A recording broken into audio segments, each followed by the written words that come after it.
沈炼所持武器为飞沙弩，一次可发3支箭，射程近，适用于短距离作战。沈炼连发2弩都被挡了下来。原来对面所持防护盾为藤盾，这藤盾由粗藤劲油制成，无比坚韧，普通刀剑难以击穿。沈炼低头抽剑准备再试1弩，但4名藤牌兵以快速逼近，把他撞飞了出去。沈炼大惊，这就是传说中的4门阵吗？传闻这些年东厂一直在密练一批盾锤兵，这批盾锤兵汲取了3才阵和鸳鸯阵的打法，既能单兵作战，又能组合作战。沈炼抽刀在攻，但多次劈砍并未奏响，反而自己的绣春刀被夹在了藤锤之中，在对方锤盾的加翻之下被缴走了兵器。沈炼岂能屈服？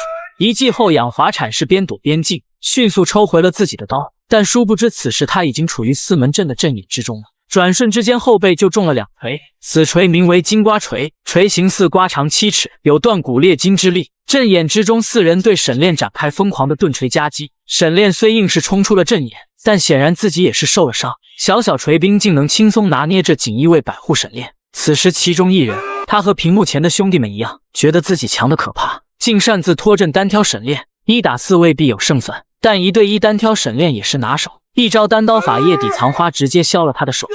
沈炼趁着这股契机，直接贴身逐个击破，将4名杀手斩于刀下。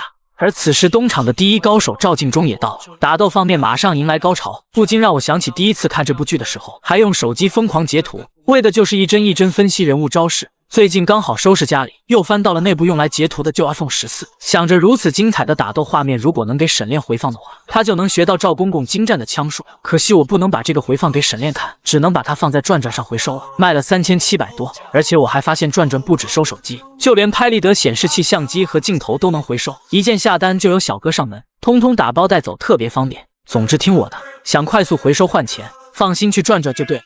进马劈刀，连续架枪拦挡，阵马击胸，枪的把端常常在贴身近战的时候发挥作用。枪验有言，原始枪尖禁用把，赵敬忠这里的把法就用得相当到位。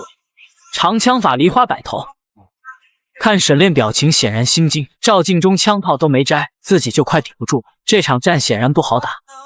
蹬墙助力顺势压虎式进攻，横扫枪攻上路，转把枪破下路，白云盖顶。赵敬忠一记下扎枪再攻，沈炼撑臂腾腰惊险躲过，赵敬忠顺势一记拔草寻蛇，把沈炼掀飞了出去，而后横步立枪，露出了他的枪身真容。此枪名为金刚银枪，全长2米，由金刚打造而成，其枪柄还可以拆卸。金刚银枪一出，寒芒逼人。赵敬忠一副天人之姿，好似天下无敌，当场就使出了长枪高阶技法摇斗枪。摇斗枪就是使枪尖在圆圈上做弧线运动，所谓枪怕摇头棍怕点。当枪尖被摇斗成一个圆圈时，其攻击路径就会变得非常突然和难以防御。沈炼虽侧头偏闪惊险躲过，但被赵敬忠踹了一脚，弓步上扎枪，弓步下扎枪。赵敬忠枪出不穷，越打越强势，更是祭出了游龙枪法。枪验有言，游龙枪枪中王，一出一入把敌伤。只见赵敬忠第一枪游龙钻枪直取沈炼咽喉，但被沈炼架挡开了。第2枪游龙穿枪再攻，再次被沈炼架挡开了。而第3枪，赵敬忠直接祭出了游龙枪的高阶技法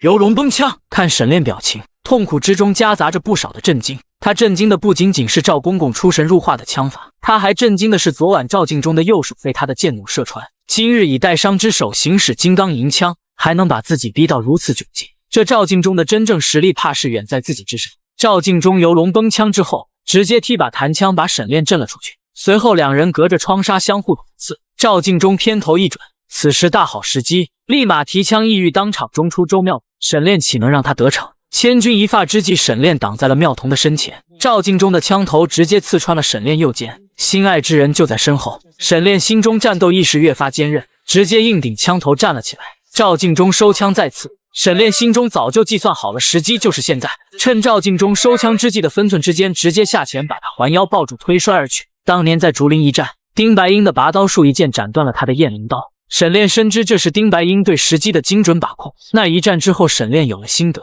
深知时机的把控在战斗中的关键作用。显然赵敬忠被沈炼突然的下前抱摔搞猝不及防，还没反应过来，就被沈炼踢了一脚滚下楼梯昏了过去。只能说赵公公大意了，而沈炼也马上背着周妙彤离开了现场。